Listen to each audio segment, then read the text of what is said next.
We're just not really into it. Anyways, thanks for tuning in, whoever did. It's my first time actually trying to do all this kind of crazy casting, you know? I always see like all the pros do it. It's actually a lot harder than it looks. It's crazy. Oh my gosh! It looks like we have Nemu Cien coming into my studio. Let's get an interview with Nemu Cien right here, right now. I'm fat. Who says he's fat? Anyway, so anyways, we have Nemu Cien coming here for the interview. Anyways, yes, you're very excited to be on the stream. Alright, stop. Alright, anyways, first question. So, it looks like you really easily held there, and, you know, like, I don't really know if there's really that much to ask, considering they're all really bad. So, what was your game plan from the first PvP, and what did Hoid Ray do right, and what did he do wrong, and what were you actually expecting him to actually do? Okay.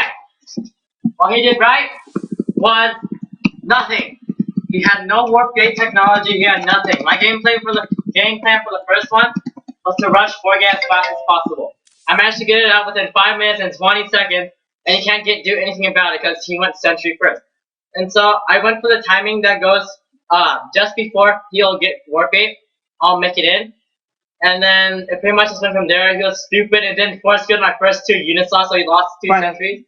Nemu Cien, that's really BM. And then, no. I'm telling you the truth. He needs to force field his ramp. Even if it's 1 zone, 1 stalker, he had like a 10-hour delay in reaction. Making 2 sentries at the start is never a good idea with warp gates. That means you're pretty much opting for a 3-gate expo or something stupid like that in PvP, which is never good, especially in such close positions as that. It's the second closest position on Shadow Temple. So there's no reason you should do that. And then that's my game plan from game 1. He just pretty much died. Yeah, that was actually really good. I actually saw that, and what I was thinking to myself was that he was actually going to go do like a 3-gate defend. But he really didn't even put up any gates. He didn't even have his warp gates done. And when you kill that warp gate at that cybernetics core, when you killed it off at that pylon, you know that warp gate tech was like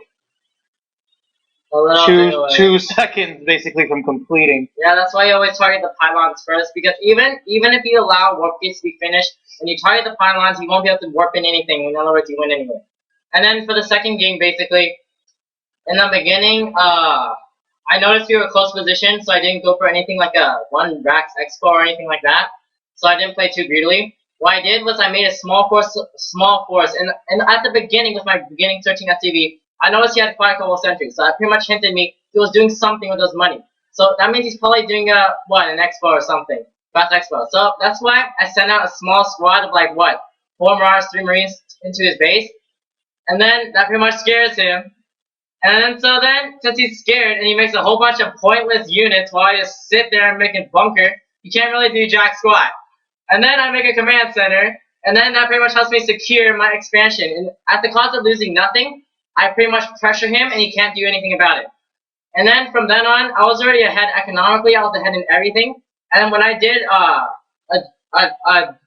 2 dropship play, I managed to snipe his robotics facility, and that put him really far behind in tech because that would delay his Colossus, it would delay everything about him. So then when I scanned him a little while later to plan for my next drop, I pretty much knew that he only had 10 sentries and 1 zealot, and that's it.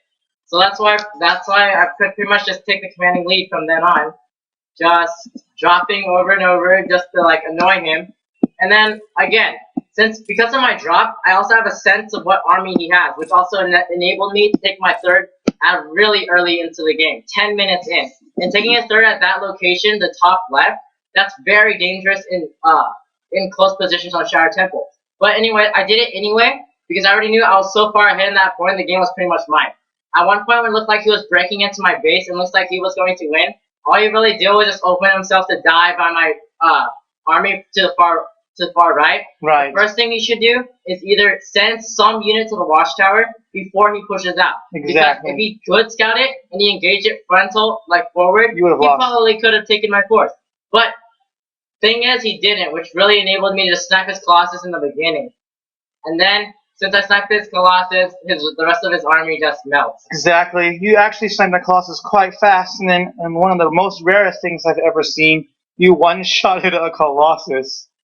Yes, and then also, I was way ahead in upgrades. I had 3-3 coming in at 18 minutes of the game, which is very, very early for Terran. That's too early, to be honest. And then, because I already knew I had such an economic lead, I could do pretty much whatever I wanted. And then so, from then on out, it was just pretty straightforward. I just steamrolled his army, and I just moved into his base and pretty much killed the building. Yeah, so that was really good. What do you think of Terran as a race now? I saw some good comments that you guys had at the very end. Oh yeah, Terran is overpowered. It's a race that requires pretty much like no skill to play.